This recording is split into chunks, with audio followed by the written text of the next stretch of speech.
l'oncle remarque deux soldats allemands en train de regarder sa maison. Ils n'y entrent pas. Plus tard, ils reviennent. L'oncle ne les comprend pas, mais quand il leur montre les chambres, ils paraissent contents.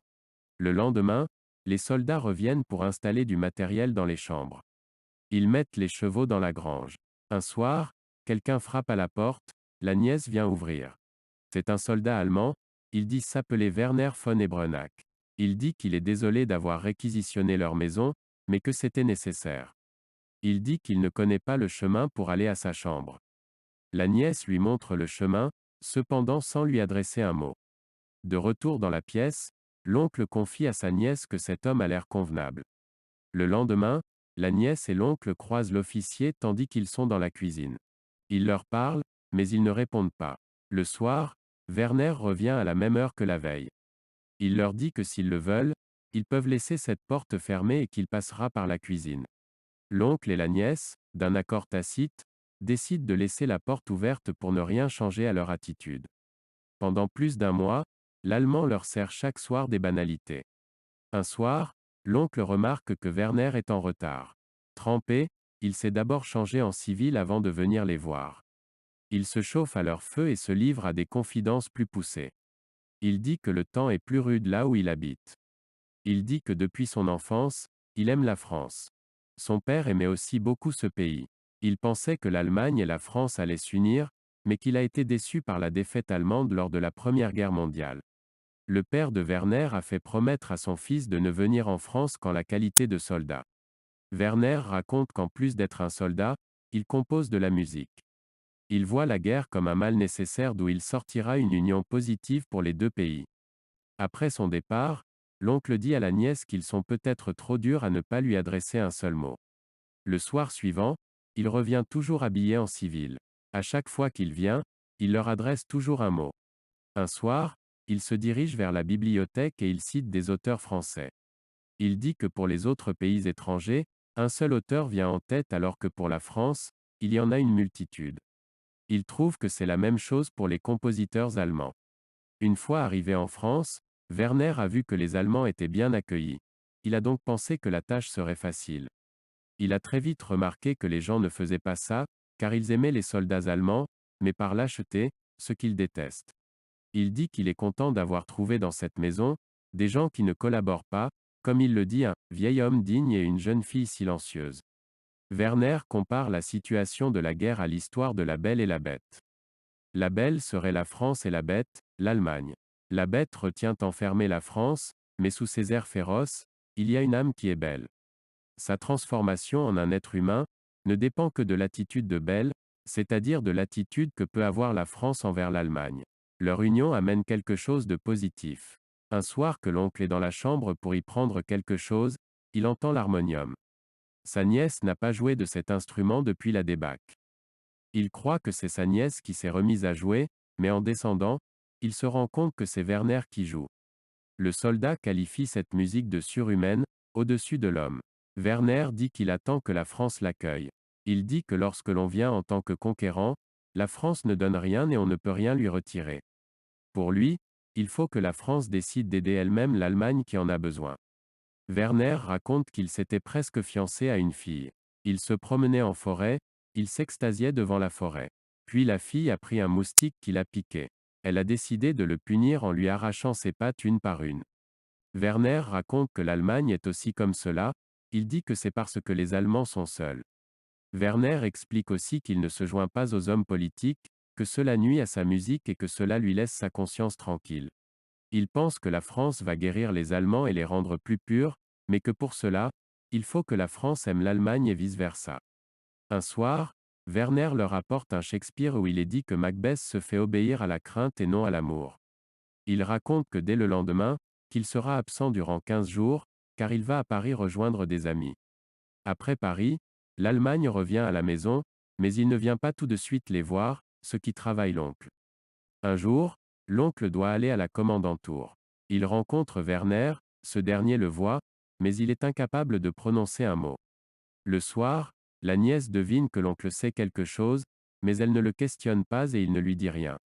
Un soir, ils entendent Werner descendre de sa chambre et frapper à la porte.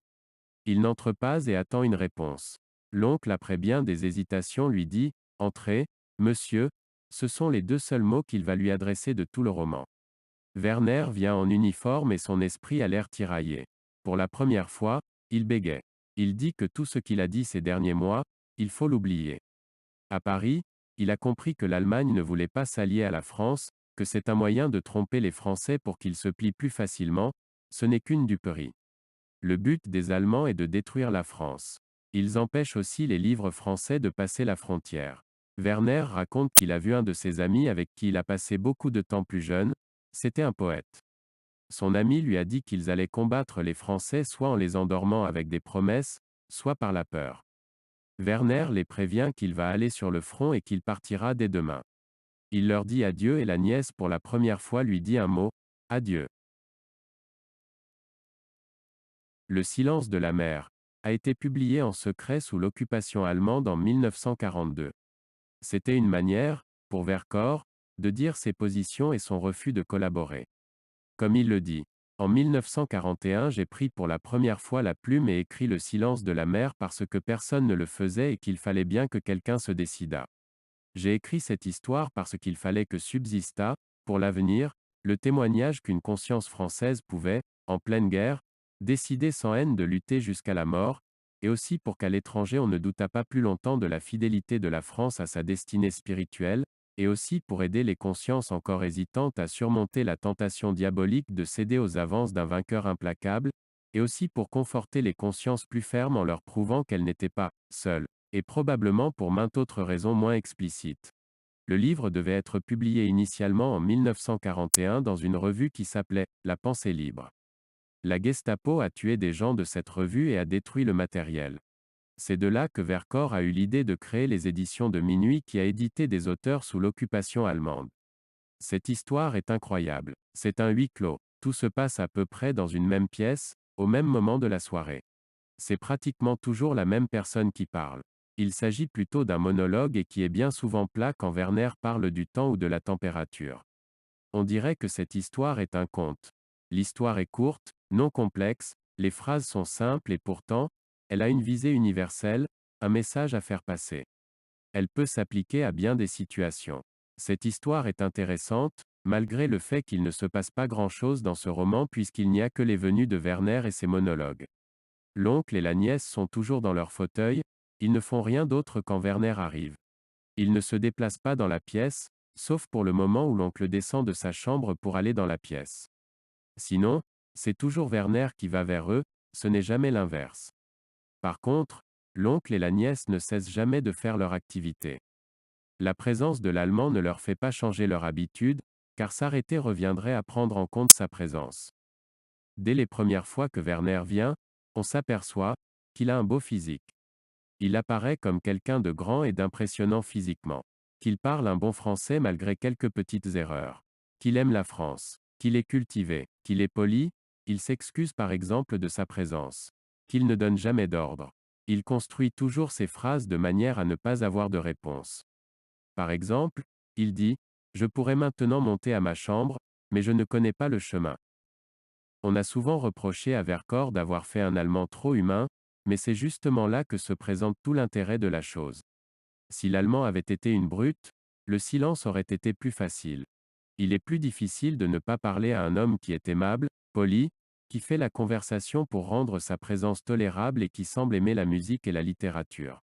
C'est difficile, car l'oncle et la nièce ne doivent pas voir la différence avec eux-mêmes, car il est au final aussi humain qu'eux. Werner reprend le cahier de musique là où la nièce l'avait laissé, cela signifie qu'ils doivent avoir les mêmes goûts musicaux. Il fait aussi des efforts pour parler français. Malgré quelques fautes, on le comprend bien mieux que les premiers Allemands qui sont venus parler à l'oncle au début du roman.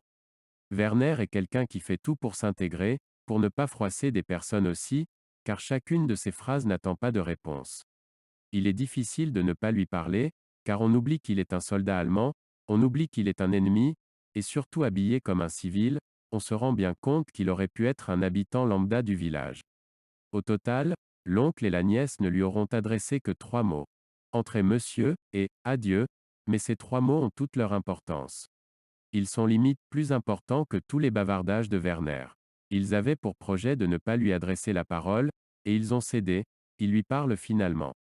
Celle qui avait l'air la plus déterminée, c'est-à-dire la nièce, celle qui ne parle jamais de tout le roman, finalement lui adresse le mot de la fin, qui est pour moi le mot le plus important du roman. La nièce et l'oncle ne parlent par ailleurs jamais de l'officier. À part le il a l'air convenable. Même quand la nièce perçoit que son oncle a rencontré Werner, elle ne lui pose pas de questions. On pourrait croire que la situation ne convient pas à Werner et pourtant, il apprécie tout de même ce silence. Il se rend compte qu'ils le font par patriotisme et qu'il aime ce qu'ils font, car Werner n'aime pas les lâches. Werner croit en une union entre la France et l'Allemagne. Il ne croit pas encore que les Allemands veulent seulement écraser ce pays. Il croit que la victoire allemande permettra cette union. Au début, on a quelqu'un qui impose sa présence. Puis peu à peu, on devine que ça en devient une habitude. Si Werner vient en retard ou s'il ne vient pas, l'oncle se demande pourquoi et il remarque tout de suite son absence. Il y a une différence entre le vieil homme et la nièce. Pour la nièce, le silence ne fait aucun doute, pour l'oncle ça se passe autrement. Il se juge trop dur de ne pas adresser la parole à Werner. On se demande pourquoi Werner a joué de l'harmonium. Peut-être est-ce pour tourner la page de l'occupation, au propre comme au figuré. Et puis il y a le fait qu'il joue justement quand l'oncle n'est pas là. N'aurait-il pas pu jouer avant ou après? Ne serait-ce pas pour séduire la jeune fille, pour montrer qu'il n'est pas un soldat, mais un mélomane, quelqu'un de sensible? On remarque aussi que l'oncle et la nièce sont toujours ensemble. Werner ne peut pas séduire tranquillement la jeune fille puisqu'elle est toujours avec le vieil homme. Il ne peut que parler et la regarder. On remarque que la jeune femme n'est pas insensible et on se demande à quoi? À Werner ou à ses idées?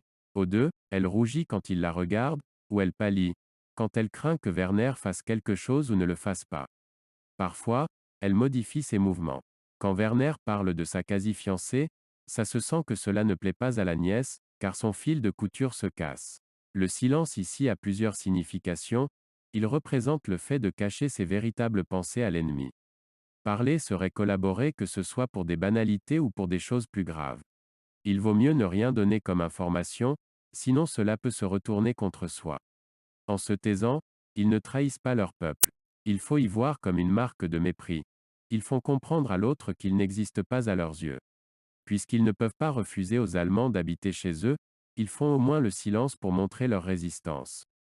Ils font comme si l'officier n'existait pas puisqu'ils ne lui parlent pas, ne changent pas leurs habitudes et ne le regardent pas. Au début, Werner rêve d'une union entre les deux pays.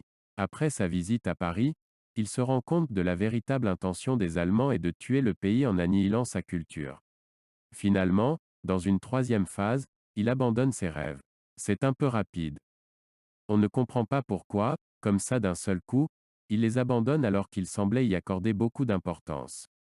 Surtout, on ne comprend pas pourquoi il ne reste pas dans cet endroit. Pourquoi va-t-il sur le front? Pour se suicider? Je veux bien que les dires de Paris l'aient choqué, mais peut-être pas de là à abandonner des gens qu'il semble apprécier, à abandonner ses idées et à aller se faire tuer. Un sentiment de porte-à-faux ne suffirait pas à faire cela. Sous le silence, se cachent des sentiments que les autres parviennent plus ou moins facilement à cacher. L'oncle s'en veut de ne pas adresser un mot à Werner, car il a l'air convenable et que pour lui ce silence n'offense pas d'abord un Allemand, mais un homme. La nièce, quant à elle, en dit encore moins que l'oncle. Cependant, dans ses faits et gestes, on sent bien qu'elle a de l'admiration pour Werner, des sentiments amoureux aussi, par exemple, quand elle rougit, elle devient maladroite dans sa couture et elle ressent aussi de la jalousie quand il parle de son ancienne fiancée. L'Allemand la regarde. Même si elle ne le regarde pas, elle sent son regard posé sur elle. C'est par ailleurs le sens du titre. À la surface, la mer a l'air très calme, alors qu'intérieurement, il n'en est rien. Des tas d'animaux y habitent et elle peut y être très mouvementée. Werner est comme la marée, il vient tous les jours et à heure précise. Il entre dans la pièce et quand il a fini de parler, il part. Werner est très attaché à ses petits rituels, les autres aussi, car ils sont inquiets quand il arrive en retard. Je me pose des questions sur Werner. Croyait-il vraiment que la France et l'Allemagne allaient faire alliance? Puisqu'il est allemand, et de plus un soldat, il devrait normalement être tenu au courant des idées de l'Allemagne. On se demande s'il a été dupé par cette fausse renonciation entre la France et l'Allemagne ou bien s'il ment tellement cela paraît gros. Dans la dernière scène, il avoue enfin la vérité aux habitants de cette maison. Pourquoi ne l'a-t-il pas dit avant, dès qu'il est rentré de Paris? Pourquoi ne pas avoir descendu de sa chambre pour venir les voir durant ces jours-là? Peut-être attendait-il sa mutation, pour ne pas supporter le fait qu'il ne leur ait pas révélé la vérité. La dernière scène ressemble à la première. La première fois, comme la dernière, l'Allemand frappe à la porte et attend que l'on ouvre la porte ou qu'on lui dise d'entrer. Il est également encore habillé avec l'uniforme. Finalement, les trois mots prononcés se regroupent le dernier jour. Si la nièce et l'oncle ont rencontré Werner, c'est grâce à la guerre. S'il s'en va, c'est aussi grâce à elle, car sans elle, Werner n'aurait pas pu demander un transfert au front. Finalement, c'est décevant, car Werner, et comme tous les soldats allemands, il fait la guerre. Se soumet à l'autorité, même si elle paraît absurde. Abandonne ses idéaux d'unification pour faire la guerre, aller au front et donc aller tuer d'autres Français. S'est fait avoir comme ses camarades. Au début, Werner, comme son ami, ne sont pas comme cela, puis les âmes les plus sentimentales comme les musiciens ou les poètes finissent par se rallier à l'idéologie de la guerre. C'est triste, car ce ne sont pas les idées de Werner qui ont gagné, mais les idées d'Hitler. Les idées du nazisme ont réussi à changer un homme qui pourtant semblait ne pas pouvoir être changé. Les idées d'un homme faible sont toujours écrasées par les idées d'un homme plus fort. Un homme avec des bonnes intentions, s'il est dirigé par un tyran, deviendra esclave de ce tyran et ne pourra pas exprimer ses propres idées.